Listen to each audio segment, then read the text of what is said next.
A man tasered, okay, unlawfully, by the way. The department admits that. He gets brain damage because of it. Here's the video. I have the background.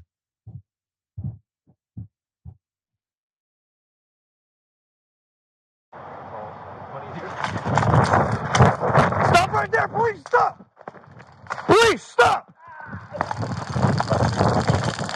Stay up there, I got him. Oh, shit. 10-3. 583 to radio. 583 to radio. Signal 4, one time, code 1. Black male, laceration to his head, fell off a wall. Hold on, sir. Lay on your side. George, on your side. Start signal 4. Yeah, I just did. Put up the picture full mass. I'm going to explain where the violation came in at, okay? A black man now suffers brain damage after an encounter that took place in 2021. There's a lawsuit that has been filed. Angelo Black, a Georgia man, has filed a lawsuit against a Gwinnett County police officer after he was left with brain damage from an encounter with the police on October 21st, 2021. Mr. Black was a passenger in a vehicle that was pulled over by members of the Gwinnett County Police Department, including Officer Chase Weber. According to the lawsuit filed on October 11th, the vehicle Black was riding in was pulled over due to a broken taillight. And rather than issuing the driver a ticket, the police removed him from the vehicle, placed him in the backseat of the police cruiser. Black was also removed from the vehicle. He ran when officers began to frisk him. Weber gave chase and used a taser on Mr. Black as he attempted to run through the parking lot of the Steak and Shake located at 2110, Pleasant Hill Road, causing him to fall off a median and onto the concrete, unable to break his fall after the shock from the stun gun.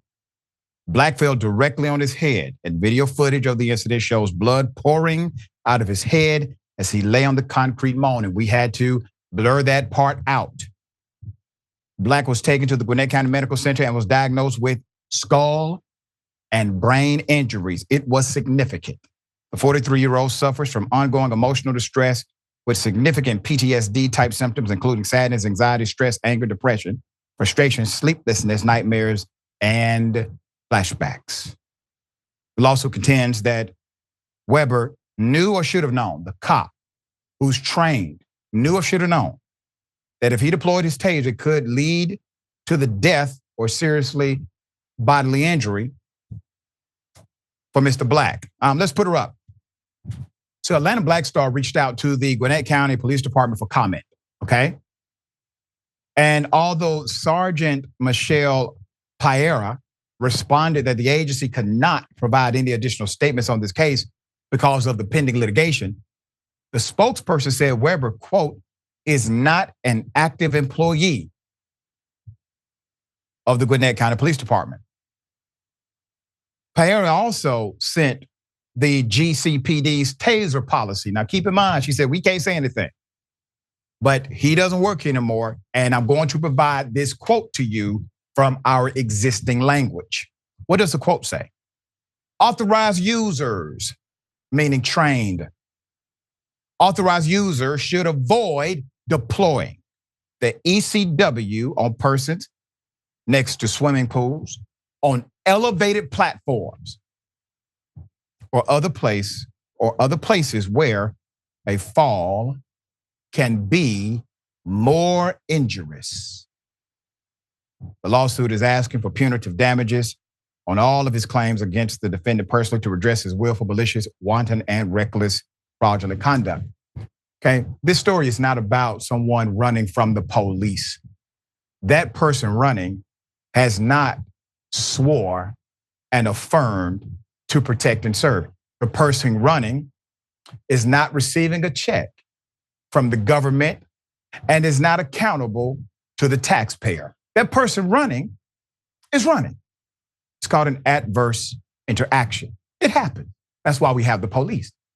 Police, however, They have responsibilities, obligations. We get to hold them accountable because government takes our money to pay for these services as an expression of the common will of us, not of themselves. So we don't want people dying because you decided to break protocol. We don't want people having brain injuries because you decided not to adhere to the policies and standards that you said you would. So the reason why cops give chase is because, one, you don't know why the person is running.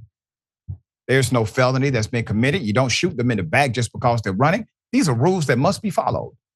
And when you deploy a taser, the rules that you broke could lead to the death. That's the reason this lawsuit is relevant, completely relevant.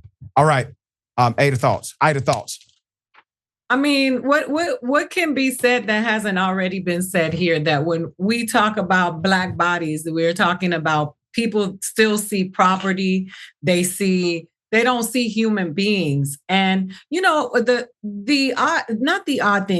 annoying thing is that we talk about these stories and things that happened in 2021. This is not happening in 1816. This is not happening in 1910. This is happening in 2021. And we are still saying, stop killing us, stop touching us, stop handling us. It is infuriating and exhausting. The taillight thing, remember we said earlier on the show, we tense up whenever we get pulled over by the cops. The taillight talk I've had with both of my children. Don't be driving around with a broken taillight. That's cost many lives. You are something as minor as a broken taillight. For somebody else, it is a trigger for terror for people of color and Black people in America. Yep. This story obviously is going to go through the court system, so we will bring you updates as it develops.